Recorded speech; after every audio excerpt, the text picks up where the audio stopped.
105.8. That's how fast Aroldis Chapman, in 2010, threw his fastball. That is how fast a human has thrown a baseball. But what's the fastest a human being could throw one? Well, that's a different question. Jimmy Buffett has a PhD in biomedical engineering and is a former Los Angeles Dodgers analyst and is a co-founder of Reboot Motion, a player development consultancy firm. Buffett says that when you build up a simple physics model that is essentially a series of collisions between body parts, you get a max fastball velocity of 125 miles per hour. Others, like Glenn Feisig, the director of biomechanics research at the American Sports Medicine Institute, believe we're already at the limit. So what's the right answer? The case for 125 miles per hour. There's a concept in pitching called the kinetic chain, which describes the transfer of force from the ground and the larger muscles in the leg up through the core and out to the end of the arm. In the theoretical sense, that chain is a series of interactions that attempt to conserve the momentum created down low as it travels out the arm. Jimmy Buffett's job at Reboot is to help make those transfers as efficient as possible. So he created a physics model to describe them for the purposes of answering this very question. Buffett says that he thought the pitching motion was essentially a series of energy transfers between two masses, similar between a large ball colliding with a smaller ball.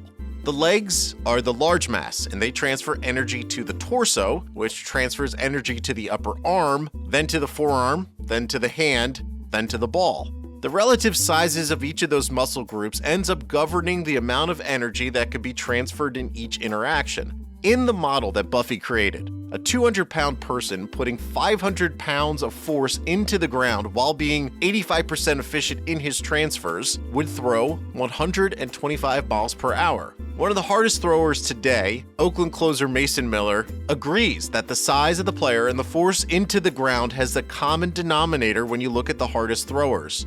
Miller says that force production into the ground is important. That's a good measure of power production. But there are some flaws. Ground force reactions north of the ones Buffett used have been already recorded by athletes at driveline baseball, and they didn't throw 125 miles per hour. Miller believes that 125 does seem, quote, way out of our current existence. The case for 110 miles per hour. The study of biomechanics has unlocked velocity for a lot of today's hard throwers. Sam Hellinger of Driveline Baseball sent an example to The Athletic of how an understanding of the body has helped players get more velocity. An example, a former Oregon State pitcher came to them throwing 87.7 miles per hour in June of 2023 and by August was throwing 91.5 miles per hour, and he did this by changing how his shoulder moved. Scapular retraction, in rudimentary terms, how far back the throwing shoulder reaches before coming forward, has been linked to velocity by biomechanics studies because it creates big separation between the shoulder and the hips. As that separation snaps back like a rubber band, torso speed is accelerated, which is then transferred to the arm. After some work with weighted balls and specific drills, the former Oregon State pitcher improved his scores in specific biomechanics that they were targeting. So, could we take a 250-pound athlete, refine each of his movements to the best of current knowledge, and bust past that 106 miles per hour ceiling towards 110? Kyle Bodie, a special advisor to the Red Sox and the founder of Driveline Baseball, says, "We'll need to use new methods, like simulation of human movement with millions of synthetic data points using machine learning and artificial intelligence to explore the entire latent space of possible mechanic outputs and muscular contributions to the throwing motion." So in other words, think of new ways that body parts can move in concert with each other in order to identify even better possible mechanics. The case for 106 miles per hour.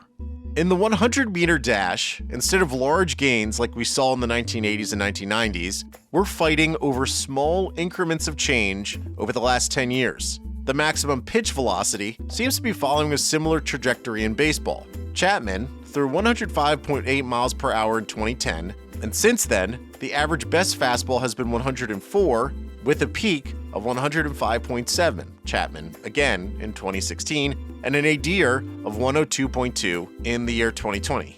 The best non-Chapman fastball is around 104 miles per hour in any given season. There are some differences between pitching and running though. Fleissig, from the American Sports Institute, says when others talk about the ceiling, they talk about physics and statistics. Maybe by the law of physics, maybe people could throw faster. Maybe the highest number could keep going up like it did for runners because the training can improve, the mechanics and biomechanics can improve, the nutrition and supplements can improve. Fleissig continues. The difference here is that we're pushing this little ulnar collateral ligament to its limit. We are strengthening our muscles and improving our mechanics and nutrition, but based on how our body is built, the ligaments and tendons don't improve proportionally to the other parts of the body in the process.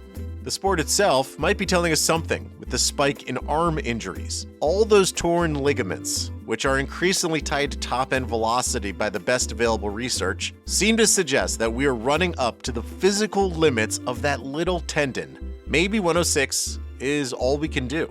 The work to keep pushing up that ceiling will go on, no matter what injuries say, because the reward system in place for pitchers who can throw hard. The highest draft picks, the biggest free agent contracts, those go to the fastest fastballs, and that's not likely to change anytime in the short term.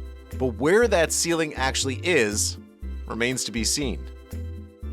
If you like this video, please consider subscribing to the channel. The Athletic is home to the best team of sports writers, reporters, and analysts in the world, offering exclusive stories and unrivaled insight. You could try The Athletic for free for 30 days by clicking the link in the description.